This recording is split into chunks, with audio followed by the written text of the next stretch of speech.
junina, mais uma festa cultural do nosso país, uma festa muito badalada que todo mundo adora. É uma festa que tem comidas típicas, trajes típicas, danças típicas, muita coisa legal. E é claro, as brincadeiras não poderiam ficar de fora.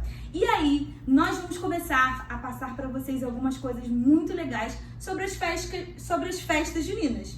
E aí, vamos começar hoje com uma brincadeira muito legal. Que trabalha o quê, Tia Maia? Que brincadeira é essa? Brincadeira trabalha o movimento do corpo, que é muito importante, não é mesmo? As crianças mexerem o corpo, trabalhar a coordenação motora ampla, porque além de trabalhar o cognitivo, eles têm que trabalhar o corpo também. Essa daqui, olha que linda a nossa fogueira. Nós temos que montar com o que temos em casa. Nós colocamos um paninho e alguns controles. É só utilizar a criatividade que a criança tem de sobra, viajar no mundo lúdico deles. E nós vamos fazer, sabe o quê?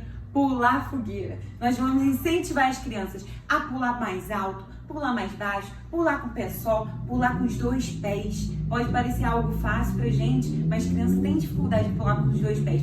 Normalmente eles fazem assim, até conseguir o equilíbrio para pular com os dois pés. E é importante que a gente incentive isso neles. Então vamos começar a pular fogueira?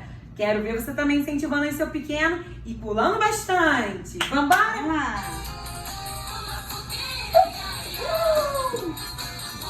Com os dois pés! Agora com o pé só, hein? Assim. Tchau, tchau, pessoal! Boa festa pra vocês!